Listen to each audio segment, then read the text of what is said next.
Welcome back, everyone. This will be the fifth session of the day and the last one. So this is the last stretch before we can all go for a well-deserved cocktail.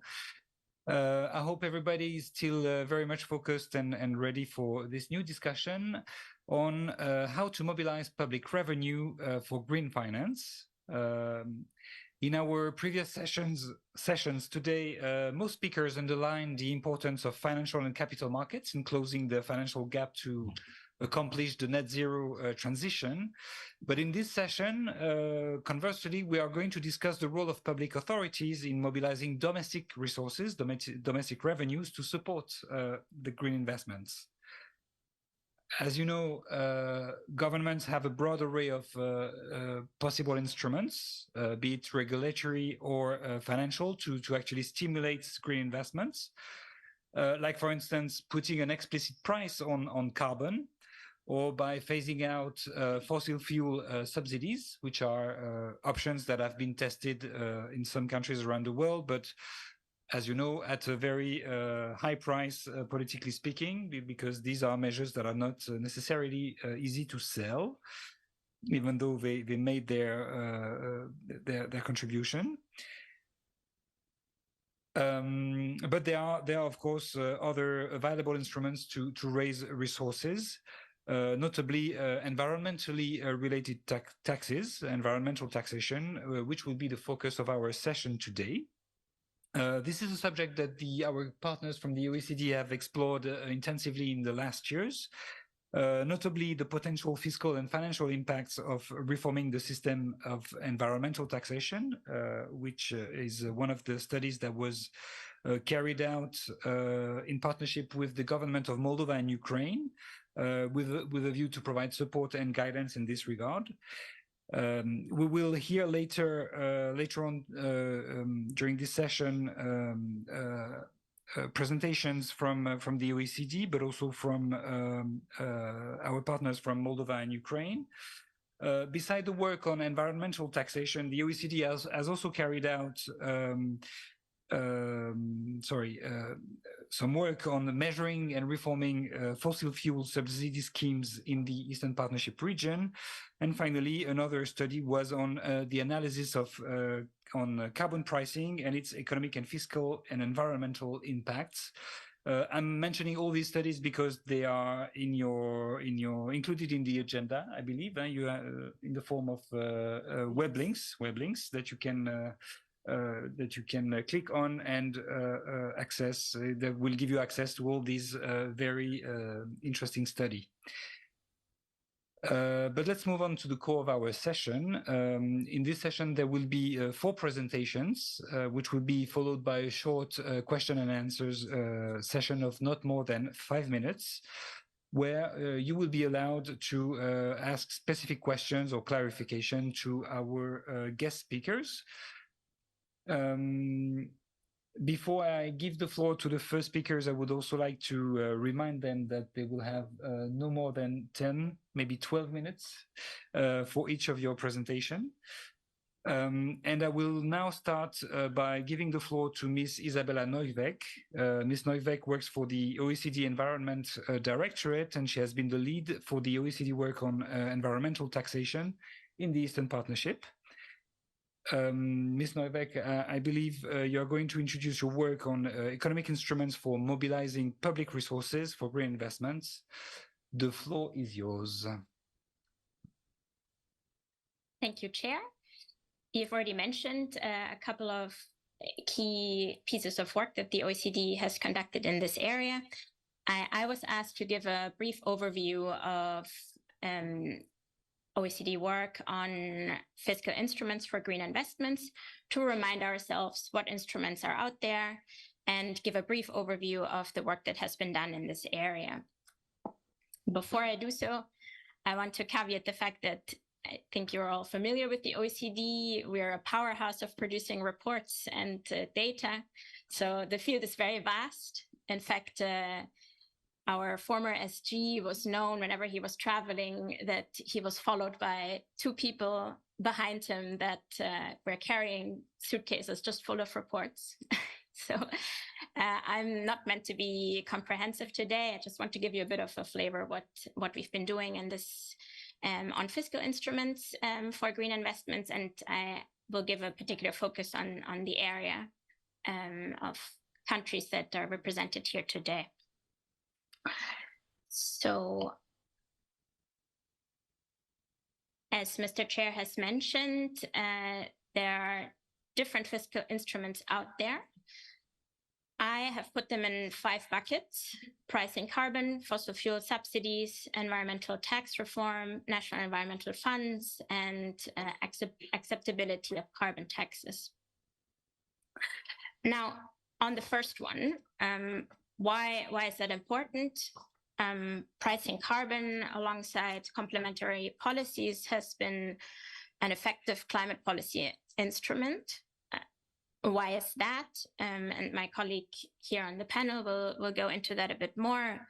Just to remind us, putting a price on carbon can reduce emissions at scale. It offers opportunity to reduce costs for low-income households by allocating revenues respectively. And putting a price on emissions also creates incentives for businesses to cut pollution and for consumers to buy fewer goods and services. There have been a number of key studies in that area done by the OECD, notably a study on pricing greenhouse gas emissions that includes explicit carbon prices, that tracks explicit carbon prices, energy taxes, and subsidies across more than 70 countries. This includes Ukraine, for example. There's another... All EAP countries. Then there's the database on effective carbon rates, which is one of the most comprehensive databases on explicit and implicit carbon pricing as well. When we talk about pricing carbon, it's also important to know what else is going on, because obviously if you have a price on carbon but also give subsidies on fossil fuels, you're counteracting that effect. So it's important to also track what countries are doing on subsidizing fossil fuels.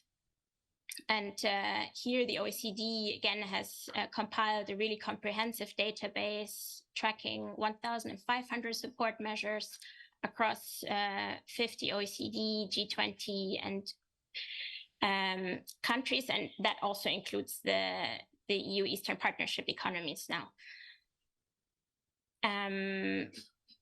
When we talk about fossil fuel subsidies, it's just quite important to make sure that we have a holistic picture of it. And again, if we talk about pricing carbon, you can talk about implicit, some of the work on fossil fuels and the pricing there is already included in the previous database that I mentioned. But in addition, the fossil fuel subsidies database is a key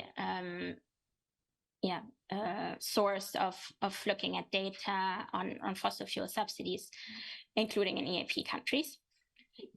We already also have done a study, Nelly Petkova actually led this, on energy subsidy reform in the Republic of Moldova, because when you try and reform fossil fuel subsidies, it can be tricky. You have to really make sure you're not disadvantaging low-income households. So that's a key study on fossil fuel subsidies in the region.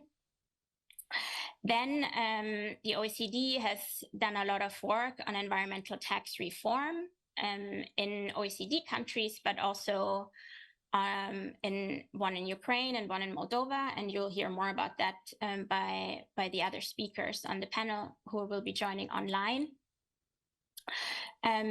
Some background on the Ukraine study is that in 2019, Ukraine implemented a 20-fold increase of its CO2 tax. And then different proposals were put forward on whether or not and to what extent the revenues from this should be used to finance environmental expenditure. As a result, back then, the Ministry of Environmental Protection has asked the OECD to help with the setup of a national environmental fund that would use some of these carbon revenues for environmental expenditure. And as a result, the OECD conducted a review of the landscape of environmental taxes and also on expenditure in Ukraine. And Julia Ocharenko, who will be joining later, will present this in detail. Also, we conducted a survey on Ukrainians and what their preferences are for using these carbon revenues. I'll talk to that about when I talk about the acceptability of carbon taxes. As I mentioned, when we look at environmental taxes, some of them can be earmarked for environmental expenditure. And in the region, there are lots of national environmental funds that do exactly that. So this is the fourth bucket. There'll be a separate session on this tomorrow, so I'll not go into detail here, but some of the work that has been done by the OECD, also under EU4Environment, is actually helping some of these funding entities to restructure themselves, to reform themselves, because although the idea of setting them up is to try and increase environmental expenditure, a lot of times that's not necessarily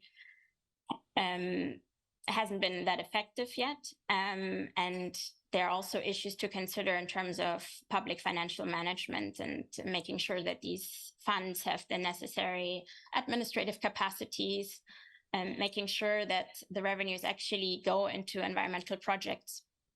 And more of that will be discussed tomorrow.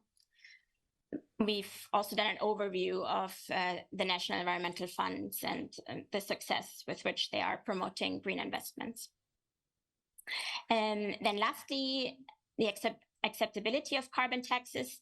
As I mentioned, some of these environmental tax revenues are earmarked for environmental expenditure, and it has been shown that that can actually increase public support for having these carbon taxes in place.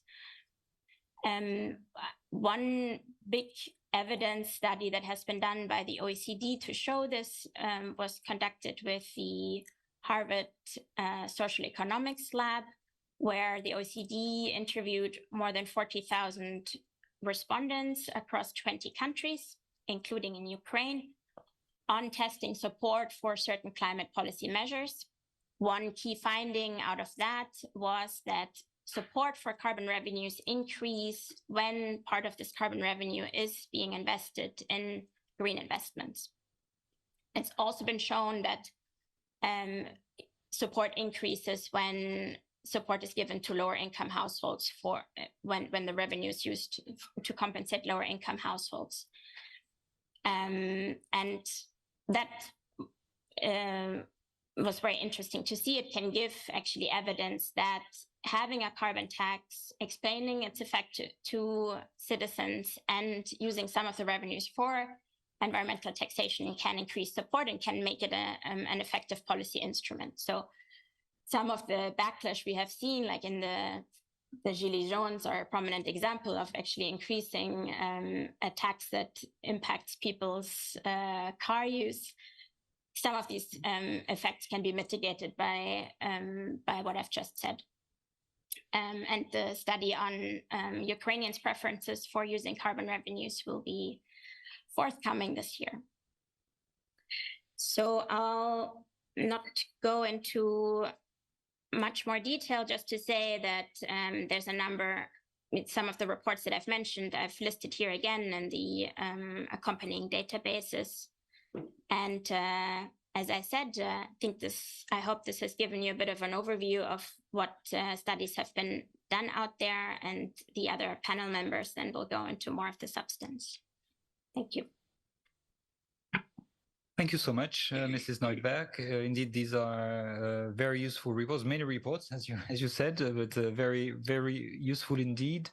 It's great that the OECD could collect, analyze, assess all these policy measures that are at the disposals of public authorities to stimulate green investments. I think all the data that you have collected and all the analysis that these reports will provide actually are very useful to inform policy decisions and decision making. I think it's indeed very useful. Thank you for that. I would like now to hand over the floor to two speakers who are with us online. Mr. Alexandru Fala, I hope I pronounced the name correctly, who is a national expert from Moldova, and Ms. Yulia Hoarenko, who is an independent consultant from Ukraine. Both Mr. Fala and Ms. Hoarenko have worked closely with the OECD on analyzing the environmental taxation systems in Moldova and Ukraine, and on formulating reform measures to streamline these systems and make them more compatible with European good practices. I should probably mention here from the outset that in Moldova, based on the analysis that has been carried out, the Moldovan government is considering a new law on environmental pollution taxes, which is envisaged to be adopted and enforced pretty soon. But I will let Mr. Fala present the experience of Moldova and maybe its translation into policy and legislation. Mr. Fala, are you with us? Yes, I'm with you. You hear me? We can hear you and we see you a little bit. It's getting better. Yeah. Okay. Now it's perfect. Thank you. The floor is yours. Thank you. First of all, I want to thank you for this invitation. This is an honor to me to present the results of this report, and also thanks to the support of the OECD and the European Union for supporting this effort. And now I try to very quick present main issues related to environmental taxation and spending on public spending on the environment in the Republic of Moldova. First of all, I want to mention that the Republic of Moldova has three main problems in environment, and if it is possible to change the slide. First of all, this is related to reduced water resources. If we speak in per capita terms, so we have less than 700 cubic meters per person, which is very low level. I mean here renewable water resources, and according to this indicator, Moldova is among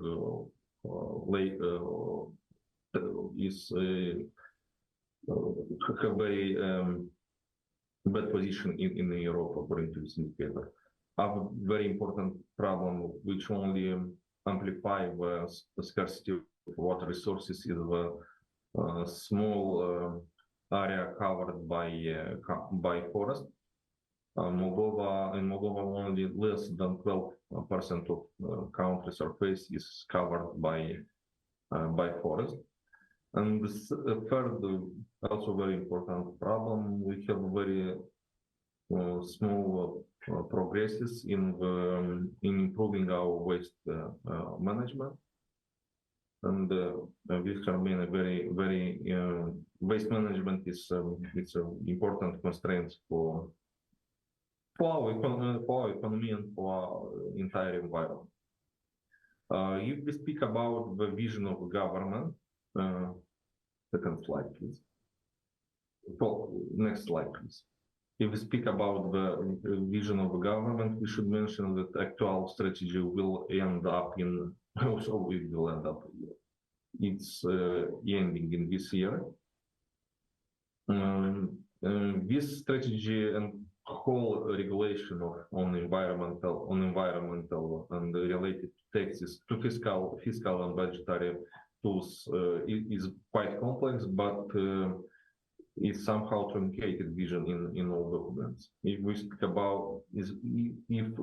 about our actual environmental strategy, we should mention that this strategy don't classify transport and energy taxes as environmental taxes, and in government when we speak about environmental taxes, he treat only the pollution and the natural resources taxes as environmental taxes. And as a result of this approach, the Ministry of Environment has a very small influence in shaping environmental taxes, I mean transport and energy taxes.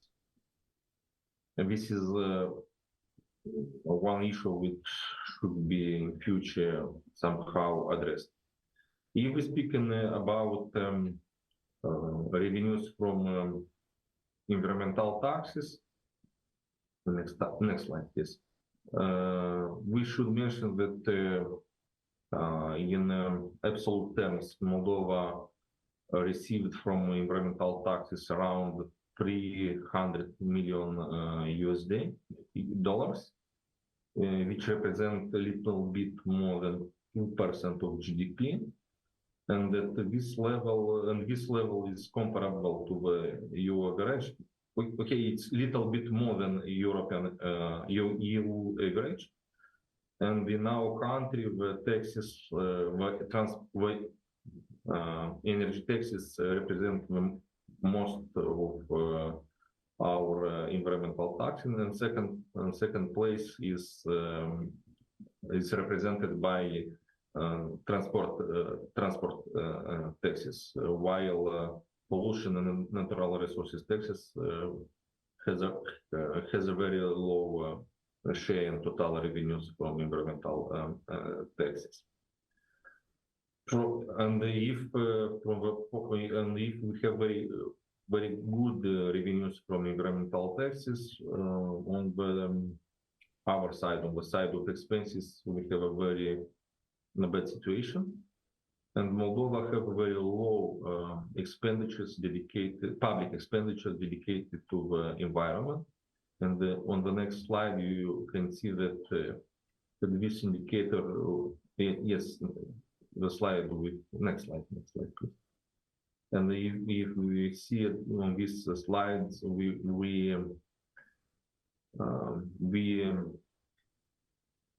spend only less than, we spend about 0.1% of GDP for environment as a public, from our public budget.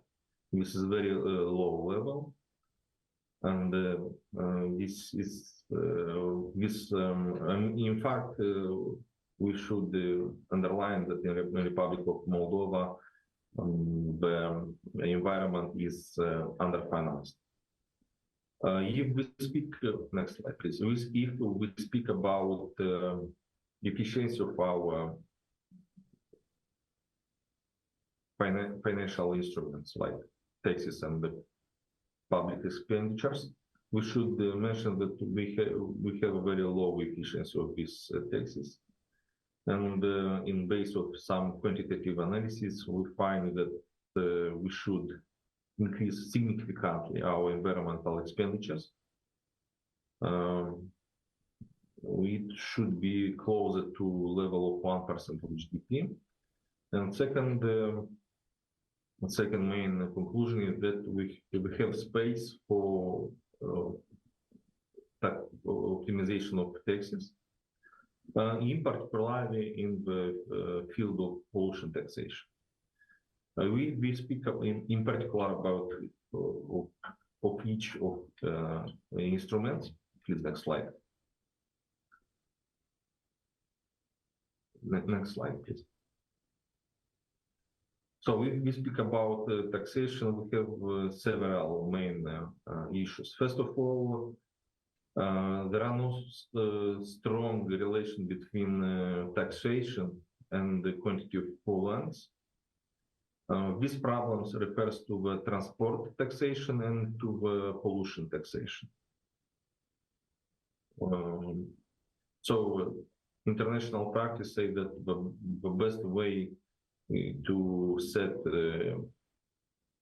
pollution taxation is to tax the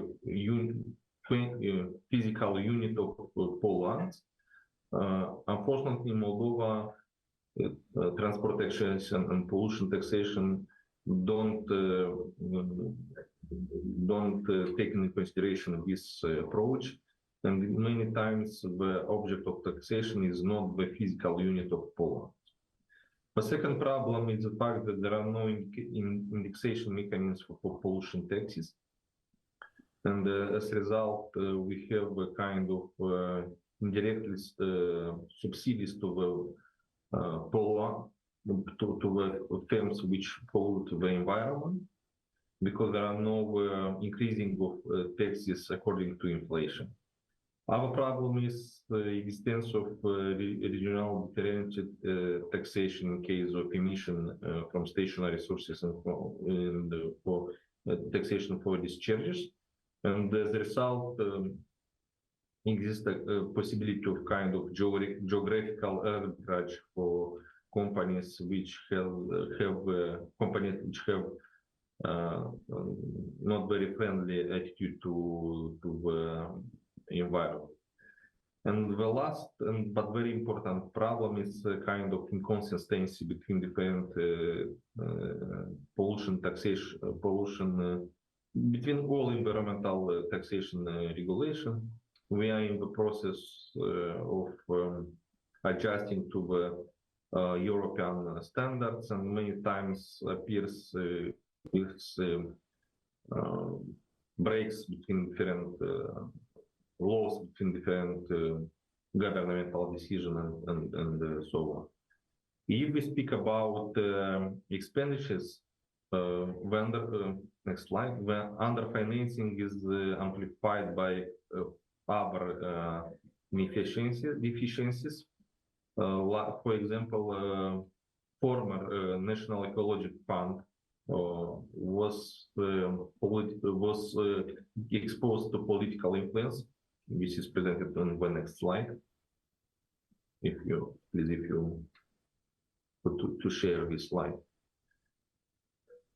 The other important problem is that the previous National Ecological Fund was very inefficiently managed, because the majority of resources from these funds were allocated to the expansion of water supplies infrastructure, and only a small amount of money was directed toward real, authentic environmental issues.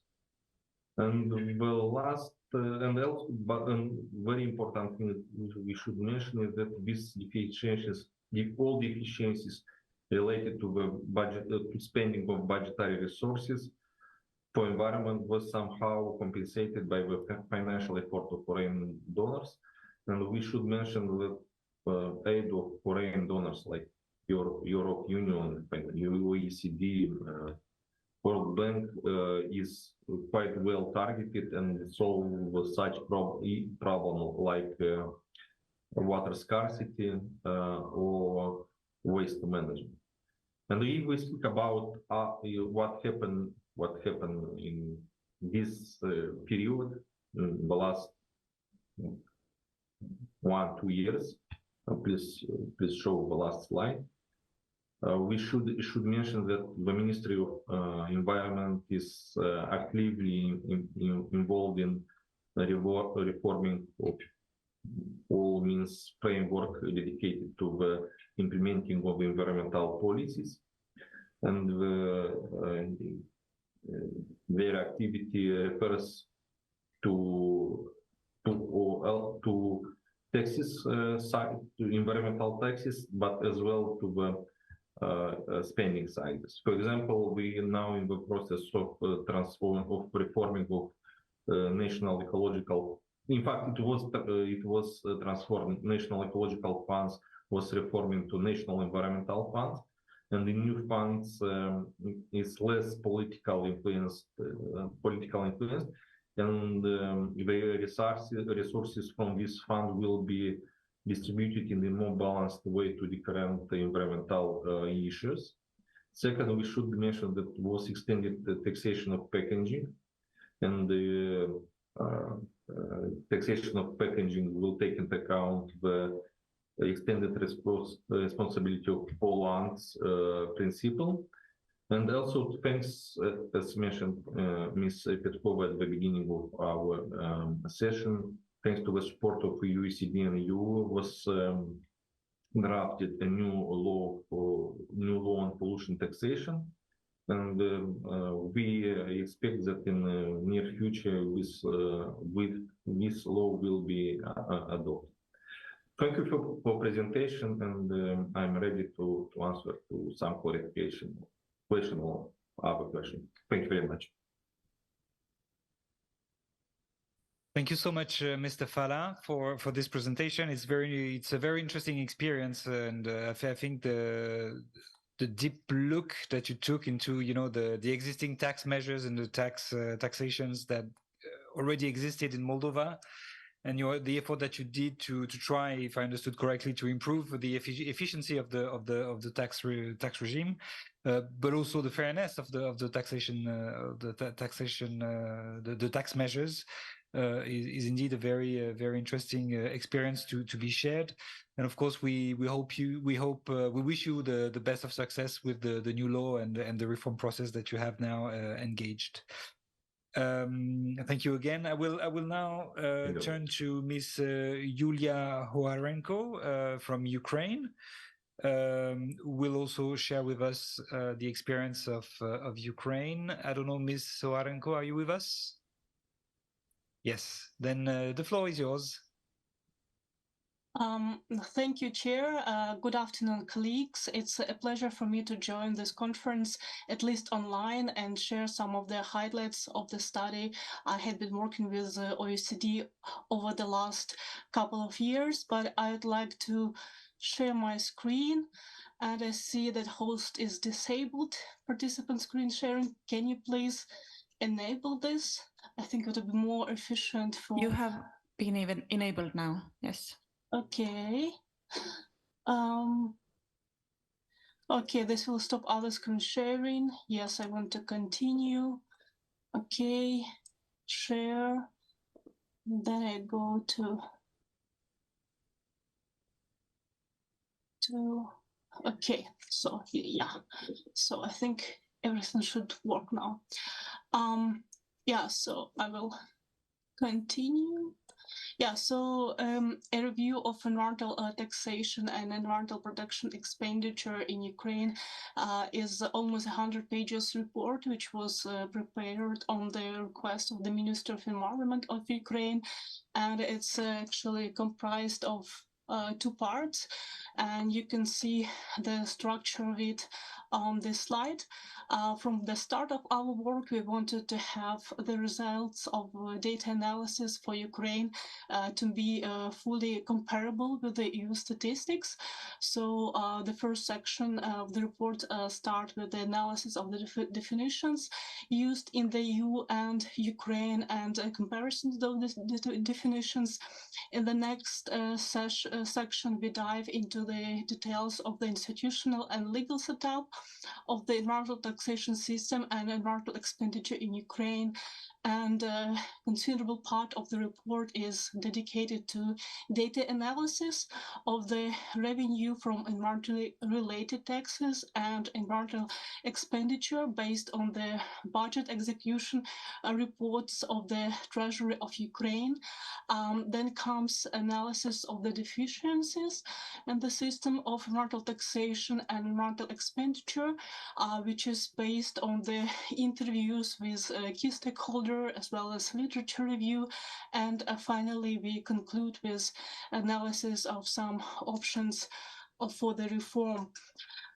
I know that the pre-final version of the report is already available on the EU for Environment website, and I think the final version should be published soon. So I believe those interested participants will be able to consult it in detail. But today I have a time to share just a few highlights of this study, because we are very limited this time. So let's start with definitions. The European Environmental Economic Accounts definition is focused on the tax base, as this was proven to be the only objective basis for identifying environmental taxes for international comparisons. And so EU regulation defines environmentally related tax as a tax whose tax base is a physical unit or a proxy physical unit of something that has a proven specific negative impact on the environment, and which is defined in the European system of accounts as a tax. And the last part is very important, because only those payments to the government which are defined as taxes can be considered as an environmental taxes. This is important in relation to resource rents, which are often considered as taxes in the taxation systems, but this is because, but in fact, governments are owners of natural resources, and they also legislators. So it's rather common for them to introduce taxes to collect their royalties. But in economic terms, a resource rent can be classified as a property income rather than tax. So that's why resource rents are not excluded from the environmental taxes definition, and we also did not include it in the analysis for Ukraine.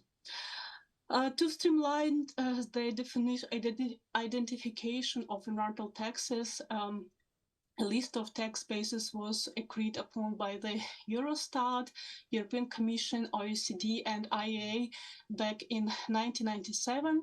It was later reviewed 2 times, and it covers 4 categories of taxes.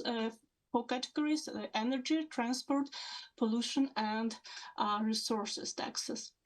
And when we compare their national definition of environmental tax in Ukraine, which is specified in the tax code, and you can read it now on the slide.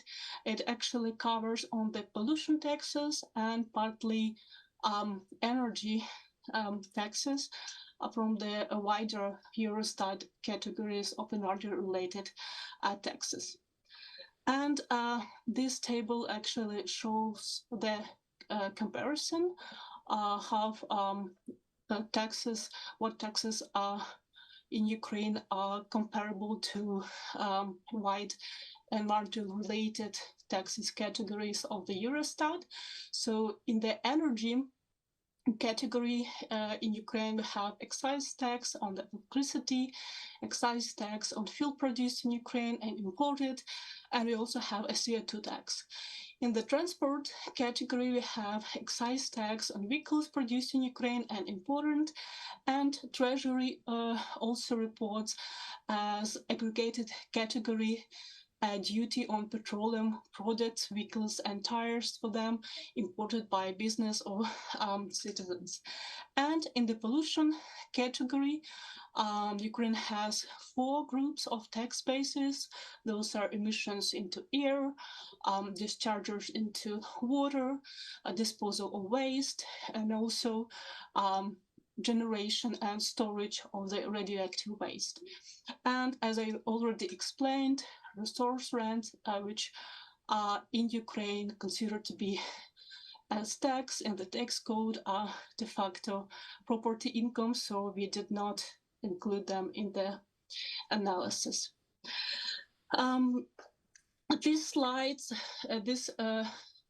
slide illustrates the distribution of environmental tax revenue across budgets and funds over the time, and according to provisions of the budget code. But first of all, perhaps I should briefly explain the difference between the general fund and the special fund of the budget, because in Ukraine, every budget, both the state budget, regional budget, local budget, they're divided by the general fund and the special fund. A general fund is a part of the budget which accumulates all taxes, payments which are not earmarked, and it is used for to fund general functions of the government and healthcare and education, etc. And there is a special fund, and in that special funds they accumulate earmarked revenues, both from the environmental taxes and other taxes which are earmarked for use for specific purposes. So on this figure, you can see that prior to 2014, there was 100% earmarking of the environmental tax revenue, and the revenue was residing either in the state special fund or regional or local special funds. Then we had crisis years, 2014 and 2015, when Russia started a hybrid war against Ukraine. The government was facing a huge budget deficit and to deal with that. And perhaps for these reasons, in 2015, all revenue from environmental taxes was accumulated in the general funds of budgets. And starting from 2016, earmarking of the environmental tax revenue is used only at the level of regional and local budgets.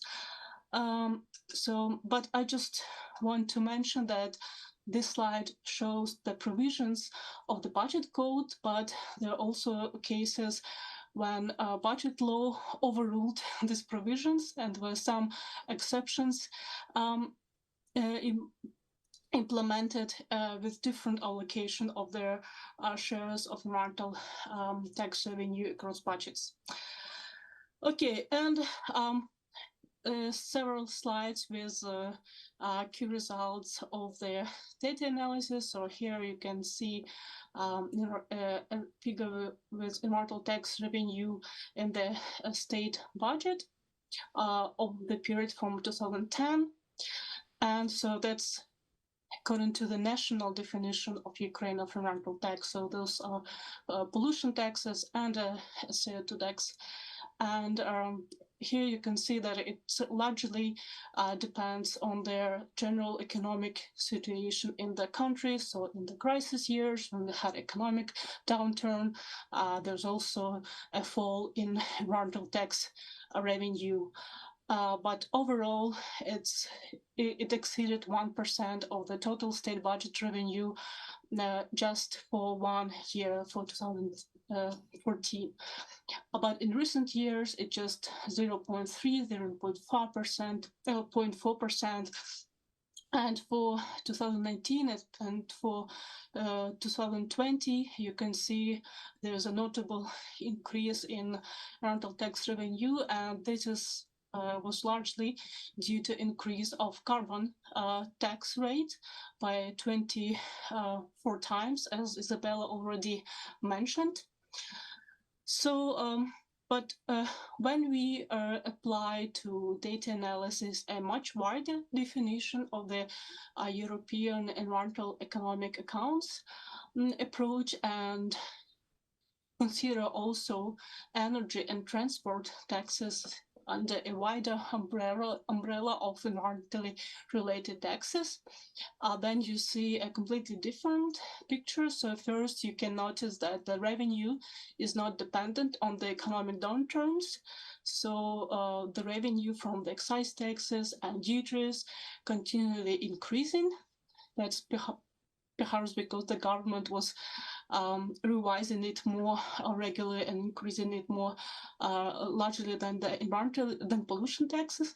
And in general terms, you can also see that the share of environmentally related taxes revenue also increased from 5 to 8%.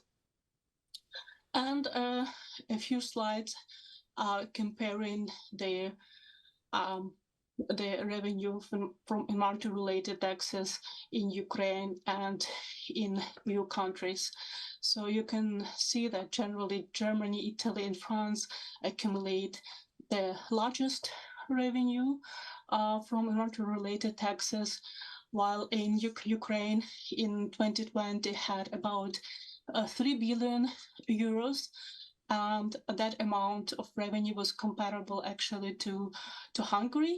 And at that year, GDP of Hungary and Ukraine was relatively at the same level.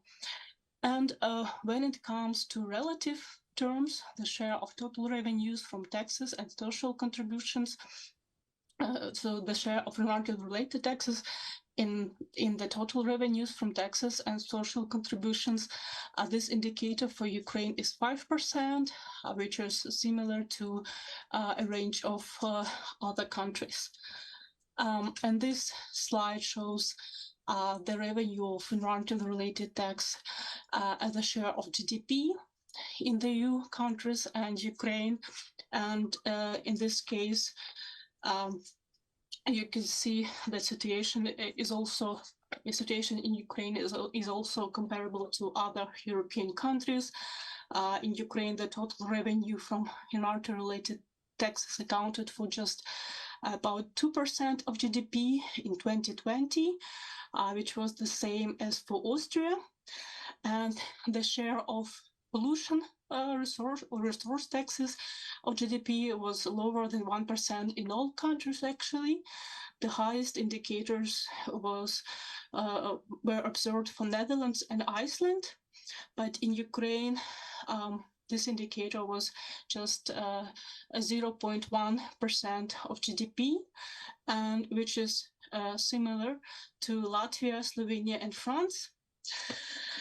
And briefly, I'll just mention key deficiencies we identified while talking and discussing with stakeholders and reviewing position papers and various studies. So most interviewed stakeholders believe that environmental effectiveness of environmental tax in Ukraine is rather limited.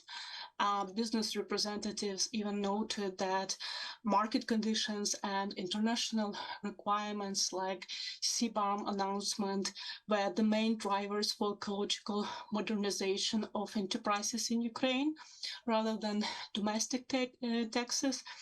And this limited effectiveness of environmental tax is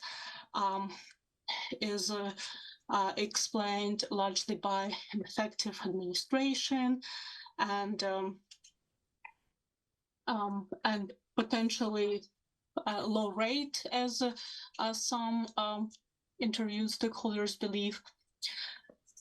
And so what can be done by the government at the next the steps for reform? Actually, reform of environmental taxation has been on the government agenda for really like more than 10 years, but there was always a lack of comprehensive and coordinated vision across government institutions.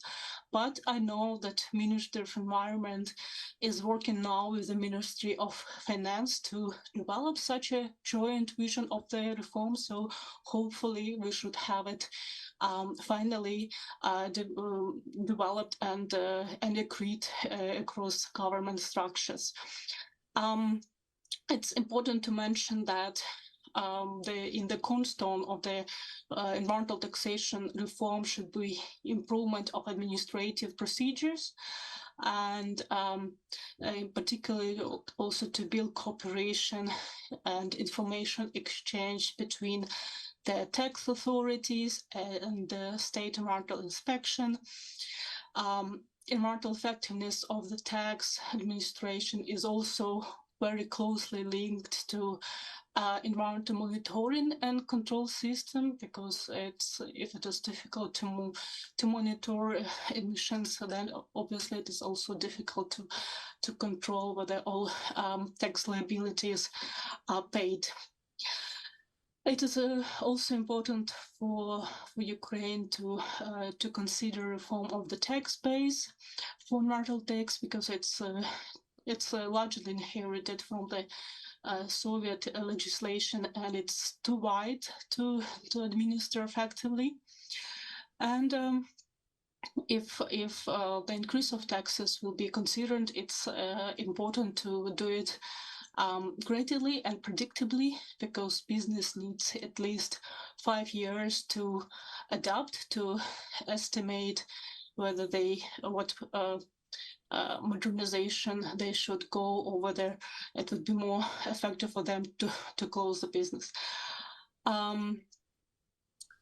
And so that is basically it, like related to environmental taxes, but I have another large part on environmental production expenditure. Let's see how much time do I have. Okay, so not that much, but I will just would like to very briefly highlight key results of the second part of the analysis, because they are also closely linked to the reform of environmental taxation. So again, starting with the definition, we try to use a unified definition which is applied at the EU level, and in particular, the analysis is based on the OECD framework for collection of environmental protection expenditure, and the definitions of the OECD and Eurostat are rather similar, and international classification of environmental protection activities, actually CIPER, defines 9 environmental domains, which you can see on these slides. So while doing data analysis of environmental expenditure in Ukraine, we tried to classify them according to CIPER classification, to the extent this was possible, because sometimes government programs have rather broad scope, including several CIPER categories. Sometimes the specifications are not detailed enough to make a decision, but as I said, we try to make it as specific, as closely to CIPER as possible. So what we see in the at the national level of Ukraine in terms of definitions, so at the highest legislative level, I mean at the level of the law, there is no clear definition of what is environmental protection measure. But the list of environmental protection measures is defined in the Cabinet of Ministers resolution, and it has 85 categories of environmental protection and resource management measures. And in some cases, measures are similar than mentioned in CIPER, but overall approach is rather different.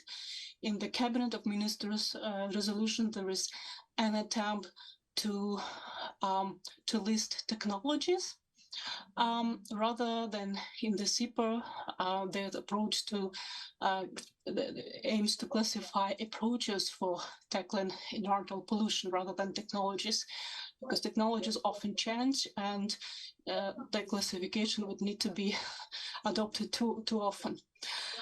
But at the same time, at the level of enterprises, State Statistics Committee of Ukraine, in fact, adopted classification of CIPER based in 2006.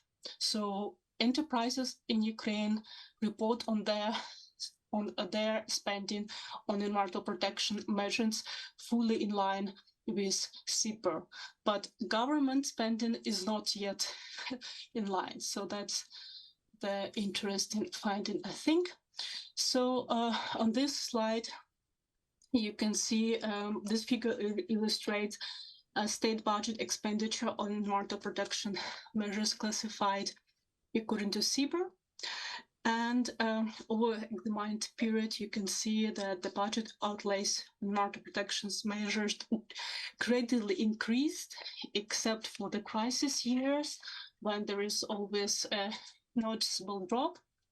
At the same time, the share of environmental protection measures in the total state budget expenditure never exceeded 1%.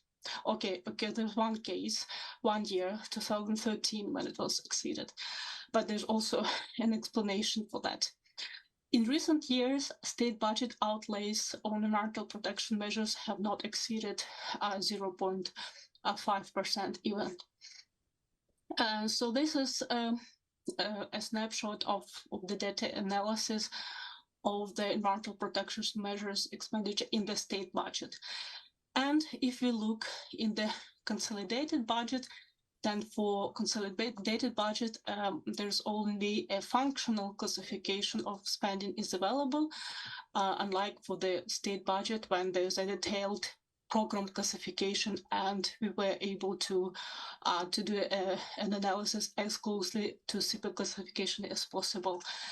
So in the case of consolidated budget, it was not possible to do the analysis in line with CPA classification because they just six broad environmental categories, environmental functions, which are defined by the Ministry of Finance. Mrs.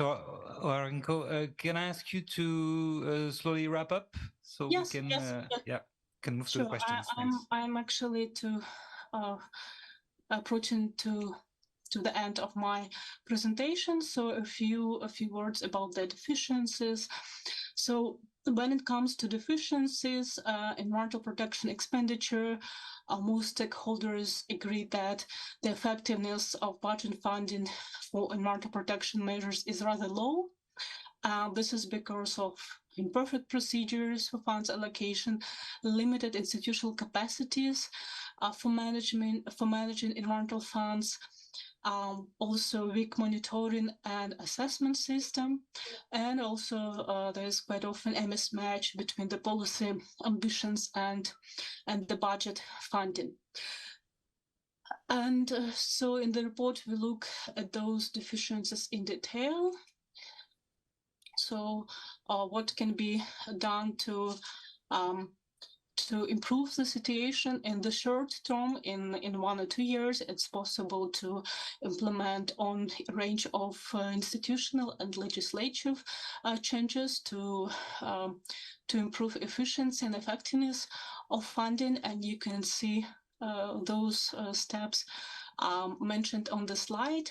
And in the long term, actually, the government has two options: either work more on their development further and strengthening state budget programs in environmental domains, or establishment of the environmental fund. And I know that the government has already made a decision, as was announced today by Ms. Kyrieva, to have a national environmental fund and regional environmental funds. And all stakeholders actually agreed on the key provisions for functioning of this fund, which should be transparency and efficiency and competitiveness for fund allocation. So this is it, I would say. There's key highlights I had time to mention, and I'm open to your questions.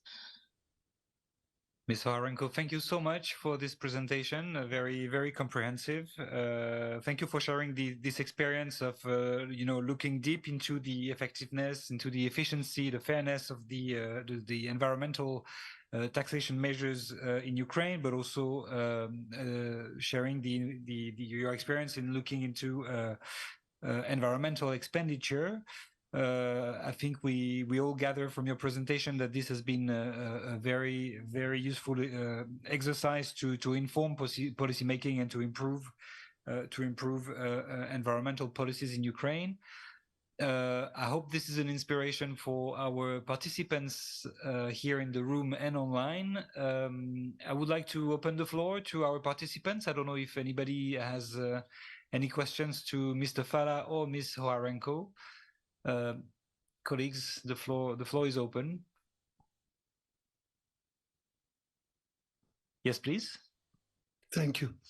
I'm Tigran Sekoyan from Armenia. I have questions to both speakers, to Alexandru and to Yulia. Nice to see you, Yulia, during these vulnerable times being well. I have 3 questions and ask you to answer to my questions, both of you. The first one is about taxation. When you are speaking about taxes, as I understand from your presentation, excise tax was included, but VAT was not included during when you were summarizing your text about the taxes. The second one is about cross subsidies. Please answer me. Do you still have cross subsidizing between residential during this centralized heating and electricity supply? Do you have cross subsidizing between residential and industrial sectors?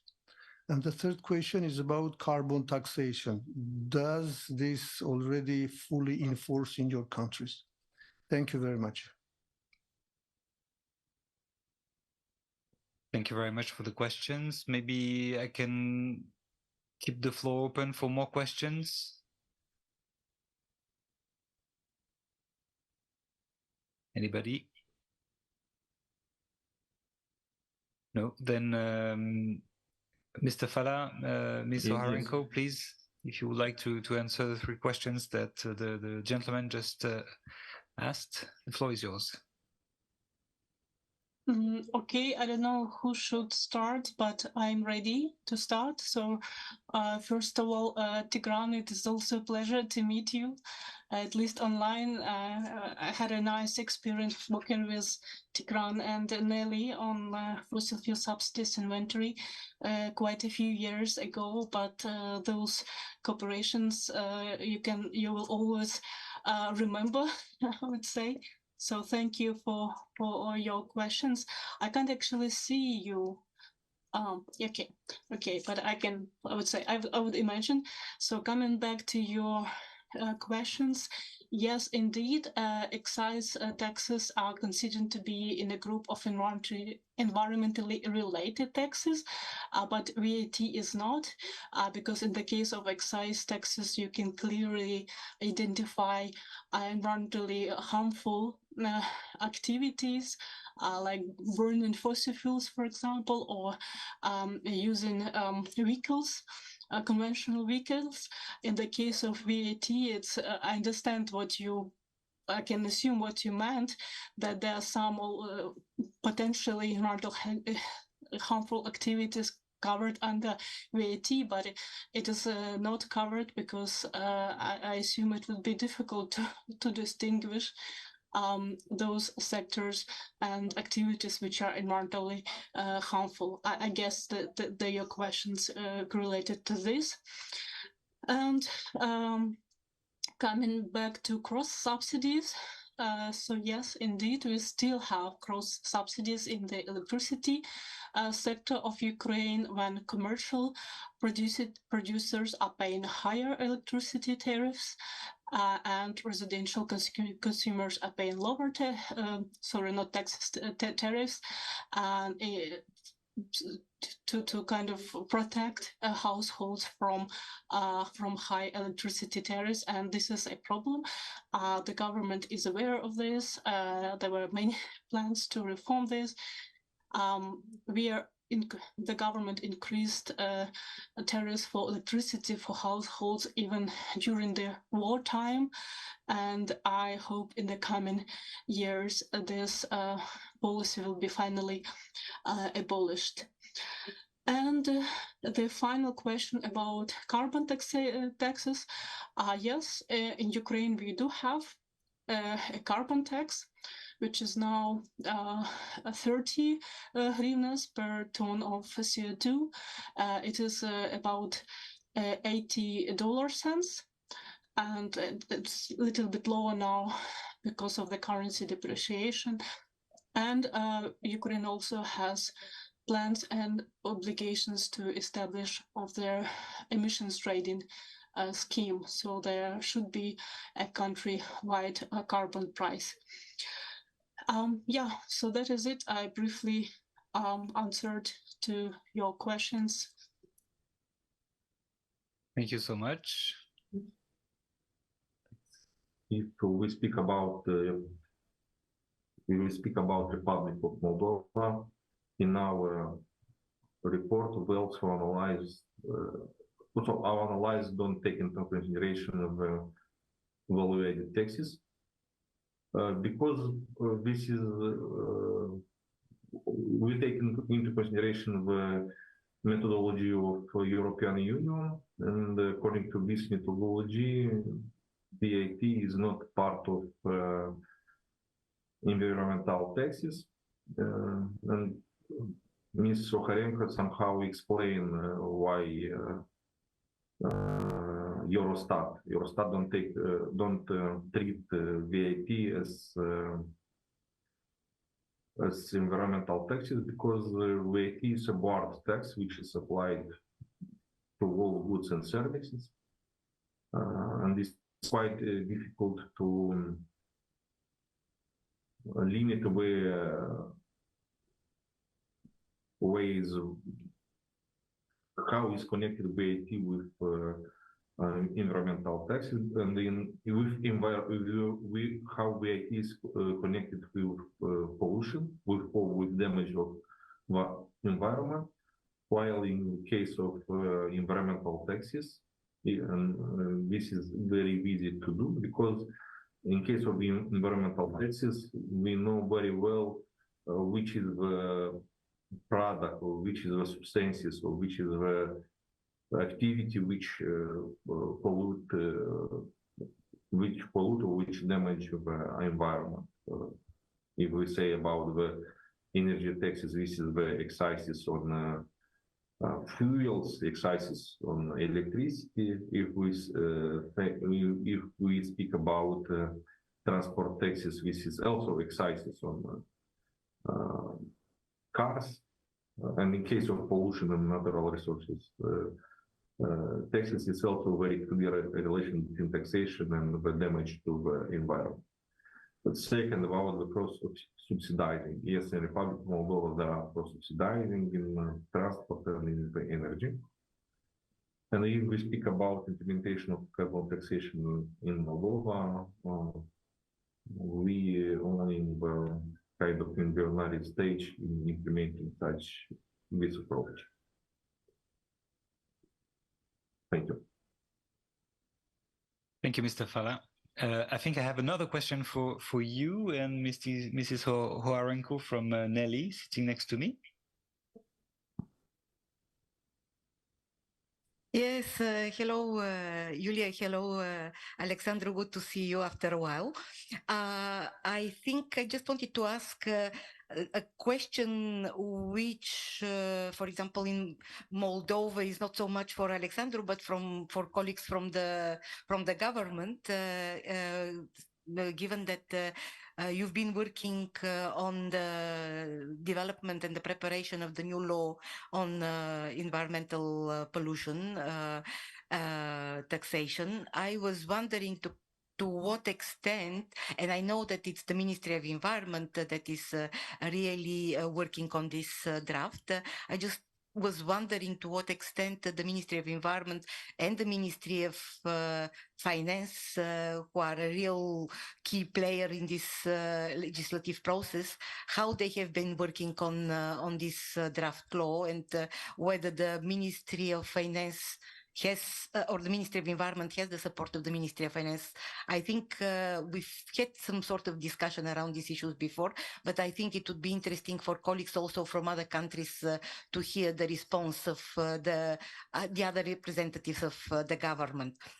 This is for Moldova. And to Julia, I have a question related to the environmental funds. It's something that we've been working on for many, many years. We've seen the development of this environmental funds issue, not only in Ukraine, but in other countries as well. And I can see, correct me if I'm wrong, but I think that one of the last forms of the funds within the budget, this distinction that you made between the general and the special funds. The funds as such, in reality, they remained only at the regional level. And I understand that the decision of the government now is to, in a way, revive the funds as they used to be before and recreate them again at the national level with regional funds. So my question is my understanding correct? And will the regional funds be part of the national fund in a way, or they will be separate institutionally, they will be separate and they will be maybe managed and supervised by local authorities? Thank you. You promised this would be a short question. Yes. No, maybe Julia and Alexandru, before you answer, we have the Minister of Environment here from Moldova with us in the room. So I will just give her an opportunity to speak. Please. Yes, thanks a lot for the questions. Indeed, it's a very important questions showing the way of cooperation and also the way of understanding the issue about the environmental taxation and the new regulation which is elaborated at this moment by the Ministry of Environment. I would like to mention that we have a strong cooperation with the Ministry of Finance. We are participating in different events and we are also changing the approach on understanding why and how the environmental taxation should be applied. Also, we agreed about the new modifications. It's not easy at all. It means that we are changing almost all the system in the Republic of Moldova, taking in consideration the necessity of having new regulation, having a European approach, and also taking in consideration the specific of the Republic of Moldova. More than this, I would like to mention that we have very strong cooperation with the business.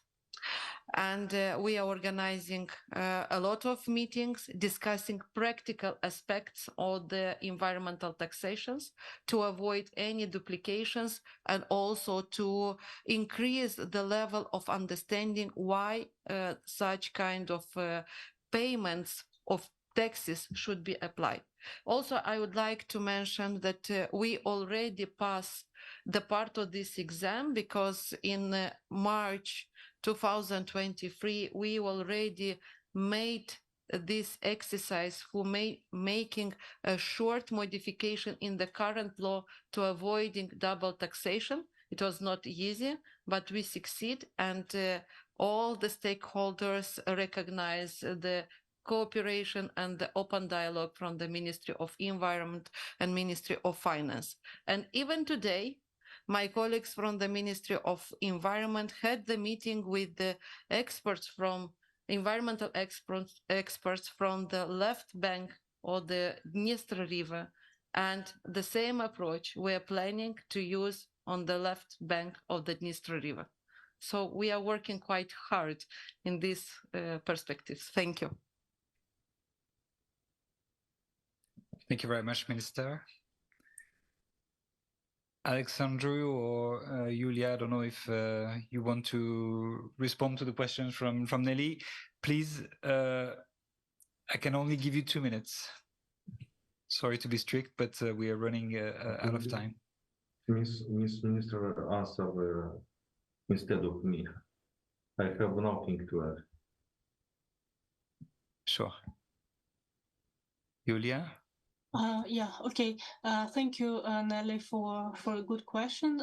So yes, indeed, Ukraine has a rather complicated relationship with environmental funds, I would say, because in 19th there were such national environmental fund and regional environmental funds, but they were just parts of special funds, and they were just aligned in the budget, in fact, so there were no institution responsible for managing those funds, and the funds were managed just through their budget program. and by the Ministry of Environment or local authorities. So there were no independent institutions. And there were many problems related to functioning of those like vague structures, I would say. And OECD did a very good comprehensive study back then on the reform options for environmental funds. So now the government is not intending to revoke previous structures, but rather to design an environmental fund as an independent institution responsible for management of the funds. We should have staff and clear, transparent procedures for allocation of funds. We should also have a supervisory board with representing different stakeholders. But I don't know much details, specific design. I would say Ministry of Environment is in better position to clarify details. I don't know whether they are connected now, or it will be possible to follow up with them later to clarify the details of your questions, which I'm not aware of.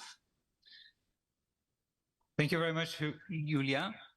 Thank you both for your availability and for the very interesting presentations that you've just made. We only have 10 minutes left before the end of our session, so without further ado, I will give the floor to Jonas Teusch, I hope I pronounce it well, who comes from the OECD Economics Department and who has worked on carbon pricing. Jonas, the floor is yours. Thank you very much. It's not easy to come last after a long day of insightful presentations, and I'm the only one between you and the drinks now, so I'll try to keep it short.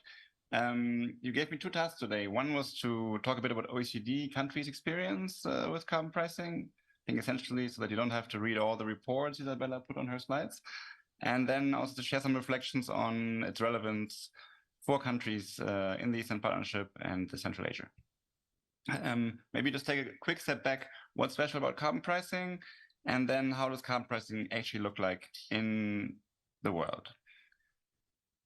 We didn't talk so much about it today, but there are quite a number of other instruments you could use to encourage the shift to net zero. You could ban certain polluting assets or activities. You could use tax incentives or subsidies for clean technologies, or you could use carbon pricing.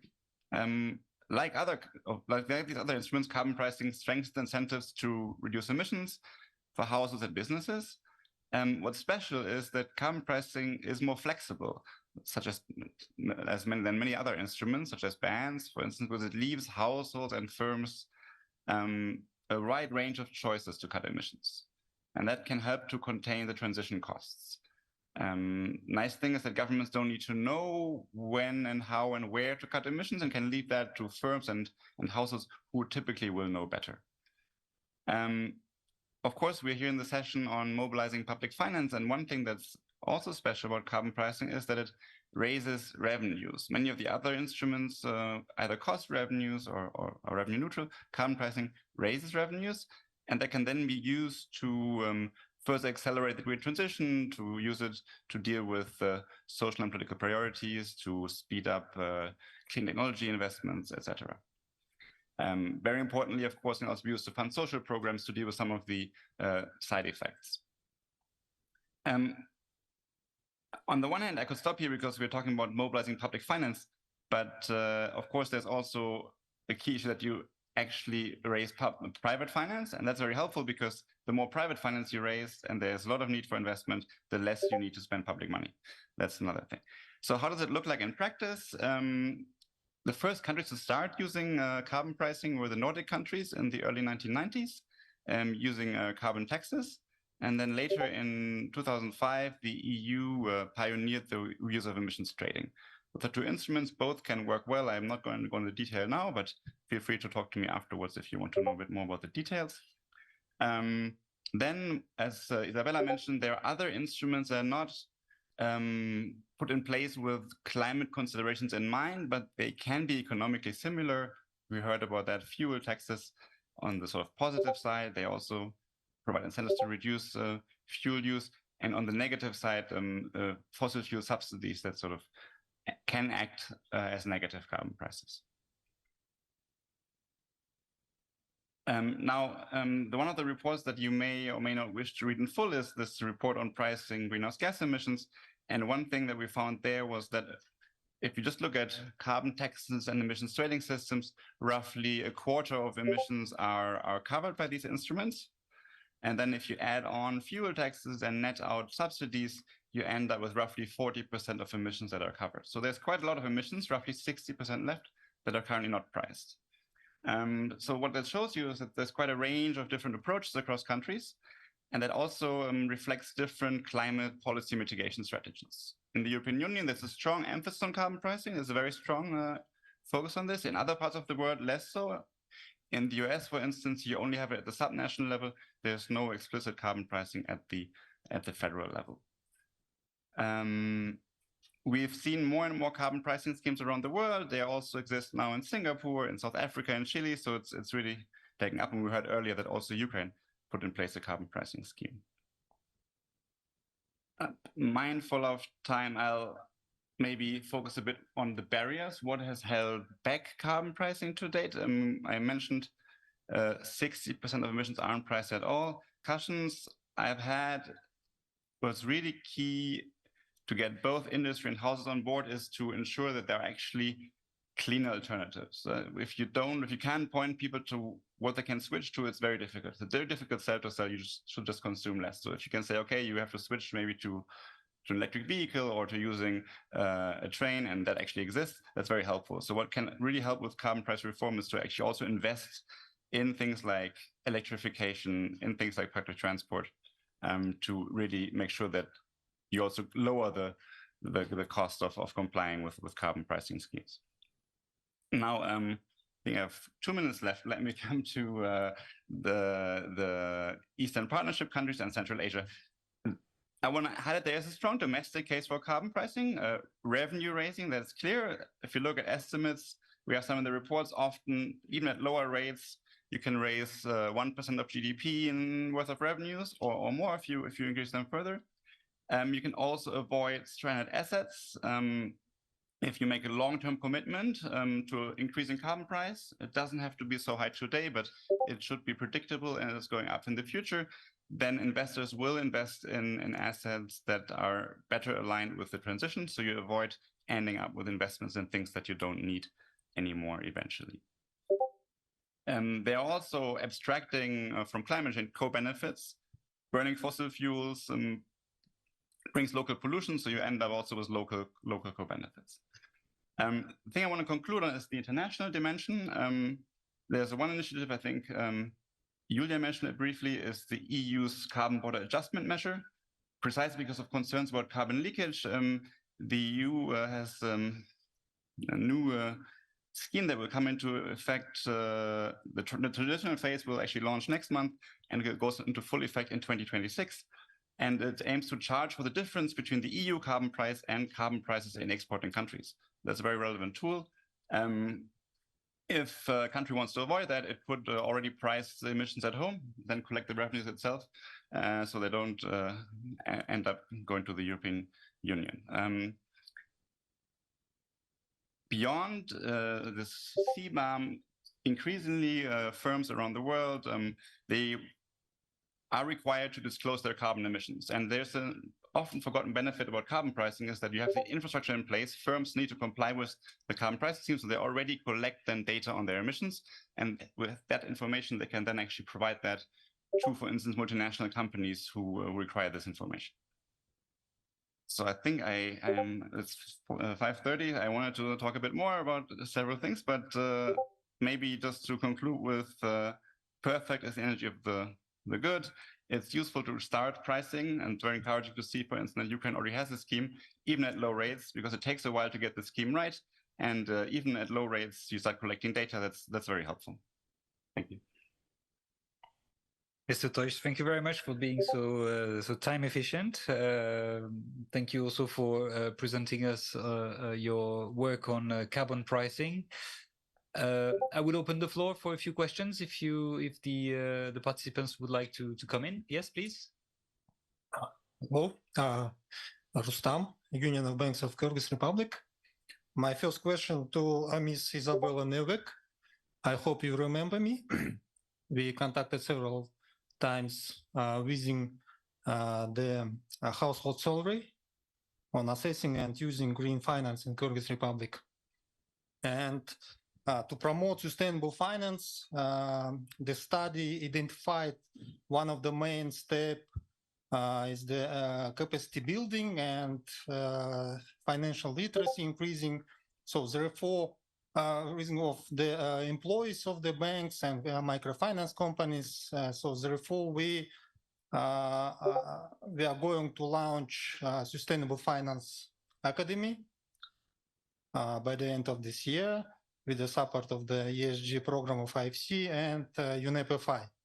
So therefore, if you, in order to not to reinvent the wheel, if you have the existing program, we can use it within our Sustainable Finance Academy, and we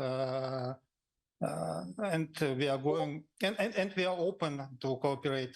In the lunchtime, I've already discussed with Ms. Brockman from EBRD, and it's maybe we can cooperate on the basis of the education program platform of EBRD. So the second question to Mr. Yunus Teush, not related to the carbon pricing. OECD on October 2022 issued the policy guidance on market practices to strengthen ESG investing and finance climate transition. We already translated this recommendation into official language and provided to the National Bank, but unfortunately we didn't get any reaction. So can we discuss the possibility of implementation of 10 recommendations of this policy with our regulator, policymakers, and etc.?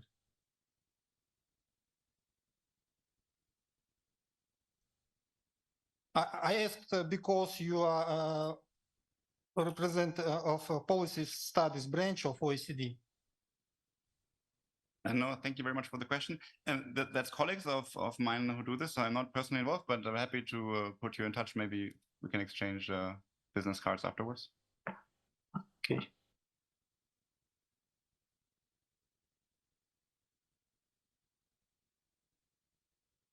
Yes, please, Olena. Hi, I'm Olena Maslukiska, National Coordinator for Ukraine. As Yulia said, indeed, Ukrainian business really mobilized after CBAM. They didn't react as much on the CO2 tax introduction, or it's even increasing like 30 times. But now they are really interested. And as a result, several think tanks now publish different analytical papers. And the idea is that they don't like CBAM or environmental tax. So my question to you, obviously you've been thinking a lot about this. So business, especially big business, definitely likes emission trading scheme.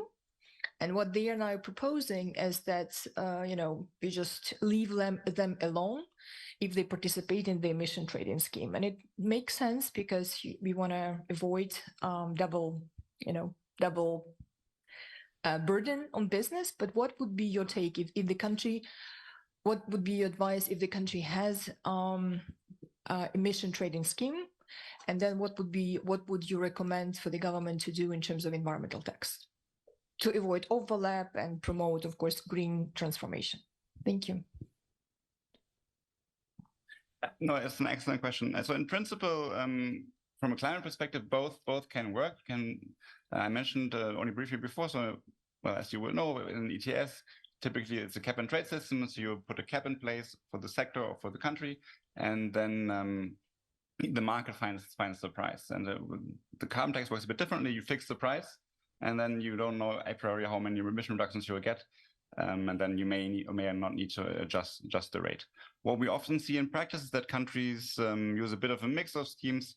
For instance, in cap and trade systems in Canada or also in California, you have a carbon price floor, sort of a form of carbon price floor involved to also provide some certainty about the price, which can be helpful for investments in an ETS. At the same time, for a carbon tax, for instance, Switzerland used to have this, they would automatically adjust the rate if they didn't meet their reduction targets. So both instruments, just in general, can be made to work. Now, historically, what we've seen in emission trading systems, that what's called the permits or the allowances, they were allocated largely free of charge to businesses. So that's something that businesses have liked. The issue now with the EU CBAM is that actually, if the permit hasn't been paid for, it won't be counted. So you would still have to pay the carbon border adjustment. So an ETS helps in the sense from a CBAM angle only if you also phase out this free allocation. So in that sense, I'm not sure it will solve all the problems. And then you have the question about, should you replace one or the other? I mean, in many countries, it's true if you have an ETS that applies to a facility, then they would often be exempt from the carbon tax. Other arguments would be that you may still wish to have some form of price floor, and you could also have a carbon tax as a price floor. So for instance, in the UK power sector, there's a thing called the carbon price support mechanism. That's essentially a tax, I think £18. And then in addition, firms still participate in the now UK emissions trading system. So these can exist in parallel. So it's not necessary to avoid them. So I think there's quite a lot of, I'm sorry for not giving you a bit of a it depends answer. I think it's possible to combine these instruments in a sensible way.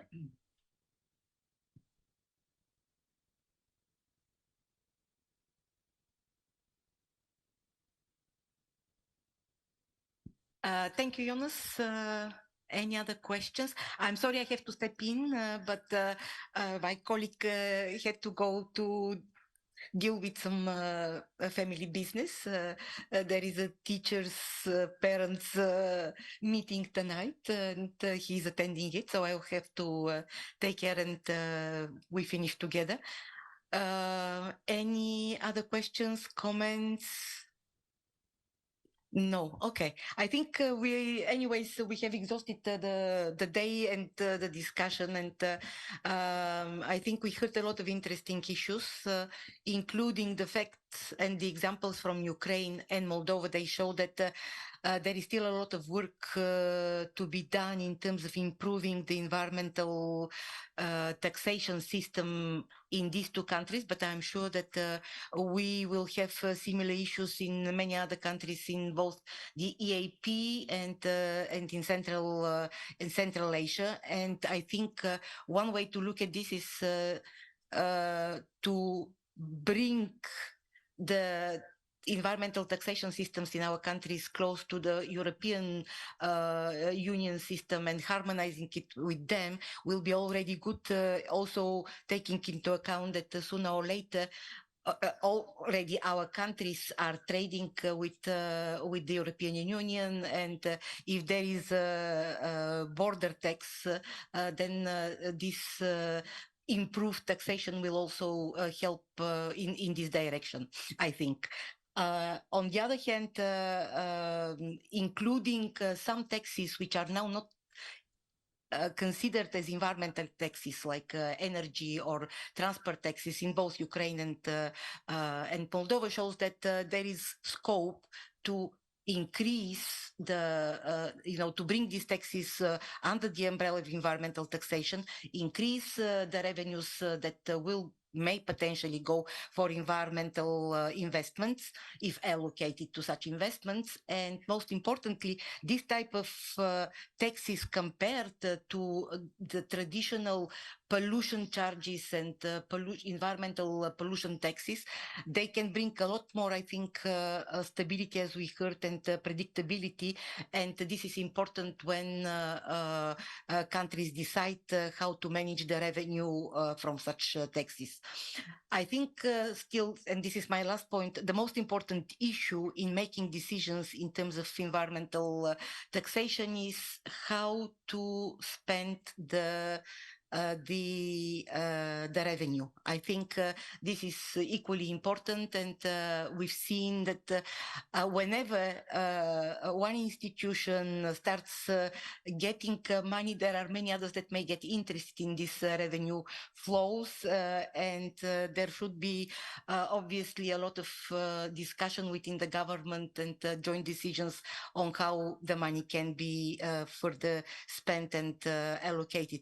I think the example from Moldova, where ministries of environment, ministries of finance, and I'm sure other ministries in the government are brought, they talk to each other. They also bring the business and give the business enough time to prepare for the changes. Is a very good example of how this sort of reform challenges can be dealt with in the countries, and I think we can. I'm happy that we have Moldova here, who can tell us that this is possible and this can be done in a really good and successful way. I think I will stop here with the carbon prices. This is, I think, a new issue that we will have to take up further, because countries are at the beginning of this process. We had Kazakhstan, as some of you may remember, who had introduced already years ago an emission trading scheme. I think it has run into some problems. This was the second country in this region that has looked at carbon pricing as a possible option. Maybe we will hear more from colleagues from Kazakhstan when they join us next time. But for the moment, it's really Ukraine, the only country in the region that effectively has introduced a carbon price, carbon tax. And even if it is very low, if the rates are very low, this is the first step. And I think the government, particularly given the challenges and the difficulties, it's commendable that the government manages to maintain the tax and to think how to improve it. With this, I will suggest that we close the discussion today. And also, I want to inform you that the cocktail is being set up, and I hope that by now they may have already prepared the table for us. And I wish you a very good evening. Take this opportunity to take to colleagues. And then we resume tomorrow again at 9 o'clock when my colleague and manager Krzysztof Michalek will be chairing the tomorrow's sessions. Have a good evening, and thank you once again for joining us today and staying with us for such a long day. Thank you.